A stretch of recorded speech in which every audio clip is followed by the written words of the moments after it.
Fernando Urbina.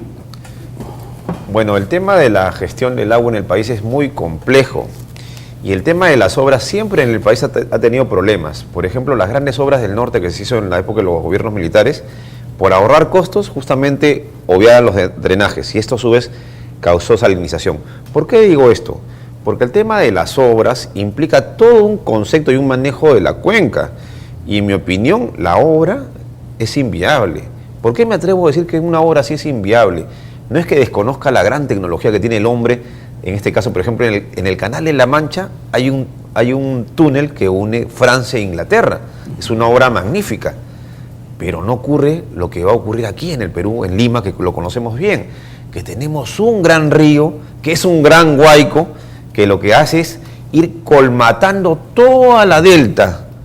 ¿Qué significa esto? Que trae piedras, trae lodos. Imaginémonos que efectivamente se hace esta obra. Esta obra va a ser como una gran pista y el río lo va a estar llenando constantemente, así como está la obra de Poechos, que en la actualidad fue una gran inversión millonaria y no se utiliza ni siquiera la mitad de esa gran obra, porque está colmatada.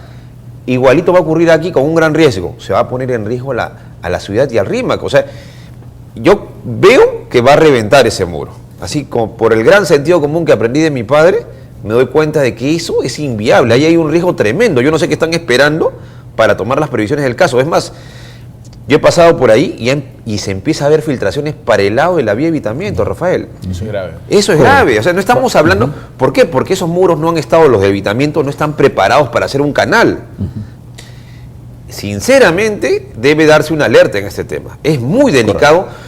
Conocemos, los que siempre hemos recorrido todo el río, que este río, nuestro querido río, trae toda una cantidad de material.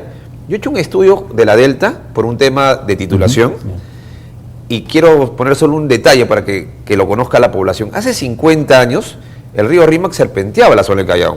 Ahí se ganó una gran zona, que es la zona de Montenegro, donde curiosamente el Ministerio de Transportes ha titulado a favor de sí mismo, desconociendo derechos de agricultores. Pero el tema está en que donde está en la actualidad el penal Sarita Colonia, hasta ahí llegaba el mar. Estamos hablando de 6, 7 cuadras, estamos hablando de una gran cantidad de terreno que se ha ganado durante años, porque ese es el río el que crea una delta. Así es. Bien, vamos a escuchar al público. Hay una salsa que dice que no se puede ir contra la naturaleza y al río lo han estrechado a tal punto que se está pues desbordando prácticamente. Buenas noches. Sí, señor. ¿Cómo está, señor? ¿Qué tal? Francisco de la Victoria. Mucho gusto, ¿cómo está? Bueno, yo creo que ahí tienen que remitirse a la historia, ¿no? Y ver que esa fue una idea en un principio del ex alcalde Eduardo Rego Villacorta, donde él dejó parte de esto, de lo que se iba a canalizar el río y se iba a prácticamente ver la manera de cómo ensancharlo en un principio, porque como se está viendo en este minuto, esto va a colapsar. Cualquier estudiante de arquitectura, de ingeniería que está empezando, se da cuenta de eso. Esto es como dice el señor anterior, que en cualquier momento va a colapsar. Entonces yo creo que ahí deben de tomar prevenciones y remitirse a los escritos, a los papeles que dejó este alcalde, Orrego, y entonces ahí ver la manera de cómo canalizarlo, como lo han hecho en el río que está en el río. Correcto. Esto da 180 grados en sentido contrario a Orrego, porque acá es un túnel debajo del río. Antes se hablaba de techar el río Rímac. Esto es una cosa muy diferente. Buenas noches. Aló, buenas noches. ¿Cómo está, amigo? ¿Qué tal? Yo quería dar la opinión sobre cómo tratan los políticos y el gerente de esta obra, es decir, al tratarnos como gente que no se da cuenta de las cosas, al decirnos aquí no pasa nada mientras a su espalda se cae todo a pedazos. Es cierto que el muro que vemos es un muro de contención que no va a ser el muro permanente. Ese muro simplemente está hecho para la canalización mientras se hacen las obras finales. Pero tampoco podemos decir, no, todo está controlado, como bien decía el panelista, una de las camionetas ahora la han convertido en lancha. Correcto. Gracias, caballero. El señor Bianchi es ese gerente que ha puesto paños fríos a esto, pero ya esos paños están muy mojados. Buenas noches. Sí, buenas noches. Adelante, señor, lo escuchamos. Sí, quería hacer un comentario sobre el tema que estaban hablando. En realidad, como ustedes dicen, era algo lógico, pues cuando antes que se hiciera toda esa obra, pues, cuando el río se cargaba, se llenaba casi todo esa magnitud que tenía, ¿no? Y entonces, lógico que con lo que le han comprimido, prácticamente era algo probable que pasara esto, ¿no? Y verdad no sé qué clase de personas se están rodeando a la señora Villarán para que no puedan haber tomado quizás las precauciones adecuadas, ¿no? Correcto, señor. 30 metros cúbicos en este momento por segundo de agua. ¿Qué va a pasar en febrero o marzo cuando vengan 100 metros cúbicos? Buenas noches. Buenas noches.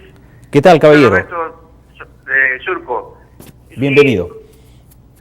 Solamente una opinión así, no soy contratista ni ingeniero, pero veo que no puede uno aceptar las decisiones que dice la alcaldesa, que está prevenido, que está calculado que va a suceder así, cuando se está haciéndose un desfogue del río a una pista lateral. Quiere decir que la cosa no está planificada, simplemente no está bien construido eso. Eso tiene que ser revisado. Gracias. Gracias a usted, caballero, por darnos más información al respecto. Siguiente ciudadano, esto es Abre el Pueblo. ¿Aló? Sí, ¿Aló?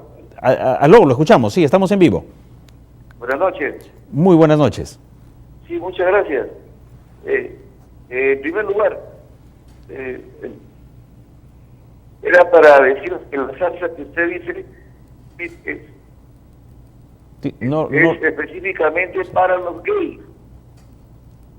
Sí, caballero, creo que usted está confundiendo el tema. Está celebrando antes ya el año nuevo, la despedida del 2012. Estamos nosotros en este tema que compete, digamos, a un megaproyecto, Parque Vía Rímac. Buenas noches. O Vía Parque Rímac, que es el nombre que ha puesto esta administración a esa obra. Vamos con nuestro panel, porque hay muchos elementos aquí. Los regidores tendrán que tomar cartas en el asunto, que están normalmente muy silenciosos, son los regidores en la Municipalidad de Lima. Bueno, en primer lugar, es evidente que el señor Bianchi, tiene apellido italiano el señor Bianchi, ¿no? Y habla en portugués, tiene que defender la obra y ponerle paños fríos, es parte de su chamba, ¿no? Por eso cobra, y está bien, está bien. Pero recordemos también que esta obra no se inicia en la gestión de la alcaldesa Susana Villarán. Esta es una obra que viene con los estudios realizados en el periodo anterior del alcalde Luis Castañeda, una obra que fue aplaudida y, como bien decías al principio, le llamaron línea amarilla, ¿no es cierto? Porque amarillo es el partido de Castañeda y ahora se le ha cambiado de nombre. Pero esto es una obra que viene con estudios de ingeniería avanzada desde hace varios meses atrás. Yo me niego a creerme, me sorprendería realmente que existan autoridades capaces de hacer una obra de esta magnitud si no tienen la certeza de que es viable o no tienen la certeza de los estudios realizados por ingenieros expertos en que demuestren que esta obra es viable. No estamos hablando de 1 millón de soles, ni de $1 millón tampoco. Estamos hablando de muchísimo dinero. Pero, perdón, José, de una obra de gran magnitud. En Japón, con todos los cálculos y el desarrollo que tienen los japoneses en ingeniería, el mes pasado un túnel se derrumbó, colapsó, un túnel que tiene matando a 9 personas. Pero es un túnel que tiene décadas y seguramente no ha sido mantenido. Yo no sé el mantenimiento del túnel si habrá sido correcto o no. Japón tiene una ciencia muy avanzada. Lo único que produce Japón es tecnología. Entonces yo no sé qué puede haber pasado en ese túnel en realidad. Si he escuchado la noticia y la he visto. Es un túnel que tiene muchísimos años de haber sido realizado.